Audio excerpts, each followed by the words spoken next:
Hello everyone, and welcome back to another Kendrick Lamar video where I'll be going through my top 10 favorite K-Dot songs. I'm gonna hop right into it, but before you judge my takes, just know that they're objective facts, and if you disagree, then you should unsubscribe and leave hate comments down below. Let's do this. Have you ever played? Have you ever? Okay, nigga, let's play. Have you ever watched your enemy?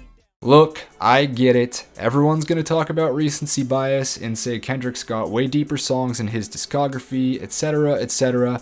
I don't care. Euphoria confirmed one of the most legendary rap battles in hip-hop history, and while I could understand some people thinking the track wasn't as potent when it first came out, I would look at you crazy if you still thought that. It's not just a diss track, it's not just a hip-hop song. Kendrick is literally giving you a prophecy at the beginning of this song and fulfilling that prophecy less than a week later. When people look back at this beef, Euphoria is easily going to be the song that ages the best. Not Like Us might remain the biggest, but I don't see it having the staying power that Euphoria will. On top of prophesizing the future, all of Euphoria's beats are fantastic. I will never get tired of those horns that come in after Kendrick's little intro, and the rapping performance sounds better every time I hear it. I can understand if you're mad at this placement because Kendrick does have deeper songs, but trust me, they'll show up later on this list. I am not going to regret this placement.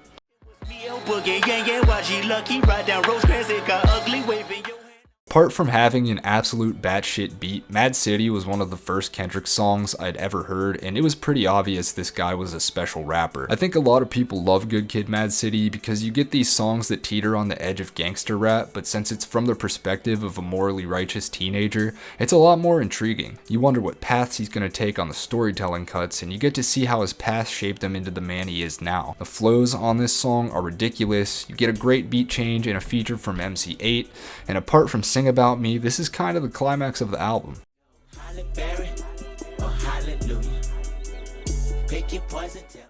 Trekking back just 3 songs, I usually try to attack top 10s in the way that I pick the songs that have impacted me the most, and I can't really say Money Trees has done that. However, the sheer quality that this track's packed with has kept it in my rotation since I heard it for the very first time. It's kind of funny too, because it's not an amazing rapping performance from Kendrick.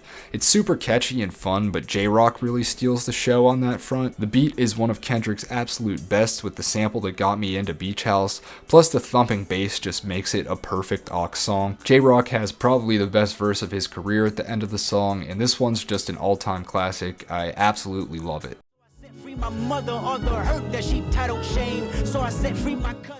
This is absolutely Kendrick's most heart-wrenching song, but I think one he really needed to make to find at least some semblance of peace. I made a video about this song when Drake tried to use it in his awful diss track and kinda did a deep dive, so I won't really do that here, but the way Kendrick brought up generational trauma in his own family as well as hip-hop as a genre was just heartbreaking. Mother I Sober is kinda the closer to Mr. Morale to me, while Mirror Works is the epilogue, and I don't think that was on purpose considering the subject matter of Mr. Morale. Yes, this song is very hard to listen to, but I think it's one of his most important, and everyone should hear it.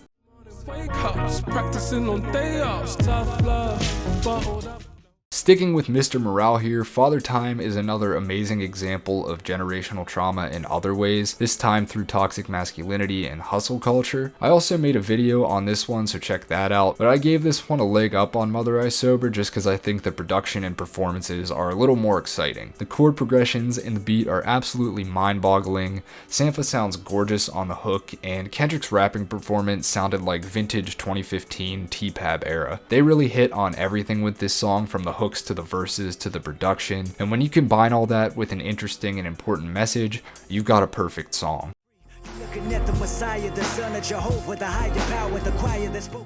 Songs like this are why many agree that Kendrick is the best storyteller of this generation. When I heard this song, it stuck with me for a really long time. I'm not someone who grew up in the city, so I don't encounter homeless people very often, but when I would as a kid, I always felt kind of strange about it. On one hand, I would be taught to avoid them because they're faking homeless to make money, or they just want the money for drugs, but I think the most detrimental thing I carried with me is that in my mind, it was always their faults they were homeless. I'm not speaking for everyone when I say this because maybe it is for some people, but the problem is there's a serious disconnect between our society and the way we view homeless people, and Kendrick does an amazing job showcasing that on How Much a Dollar Costs. It's a super eerie song that definitely leaves you with a wandering mind, and that's why it's on here.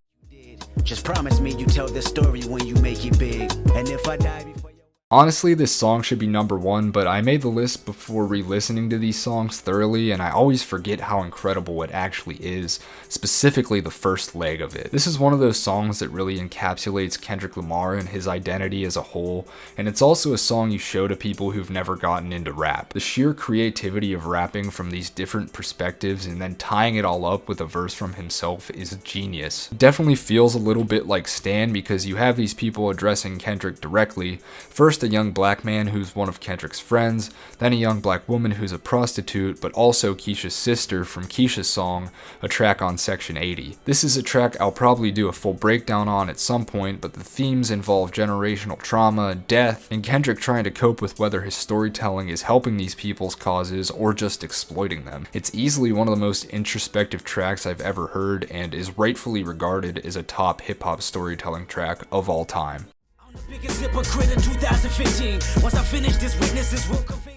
The Blacker the Berry is one of the most aggressive, potent, and visceral songs I've ever heard, and that's exactly what it needed to do while addressing a topic like this. I know music doesn't just magically change people in their views, but if you're a kid that has never really comprehended racism apart from surface level ways, then this song just might make you think a little bit. Kendrick embraces stereotypes of black people on this song, reversing them and attacking generational racism that has plagued colored people for so long. I also absolutely love Assassin's vocals on this hook as they add so much passion and fit perfectly thematically. This track is so convincing and you hear the raw anger in Kendrick's voice and it just makes it really easy to empathize with. Very rarely can an artist go on a fiery rant and stay focused, but Kendrick does both on here and crafts a 10 out of 10 song.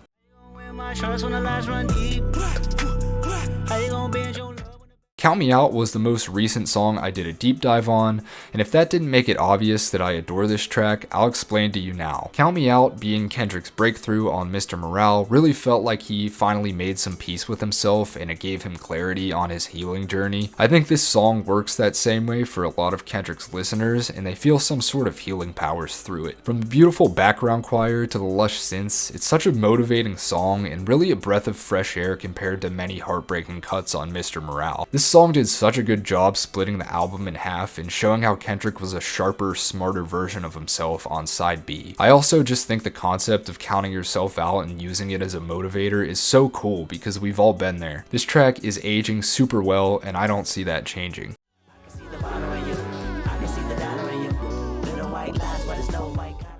It can be argued that Wesley's Theory is the best album opener of all time, all genres. The way it opens with the sample, Everybody is a Star, and the context of the whole album works extremely well, and it's a perfect tone setter. Then Thundercat's weird-ass funky bass line comes in with the Boris Gardner narration, and the song just explodes into this insane jazz rap banger.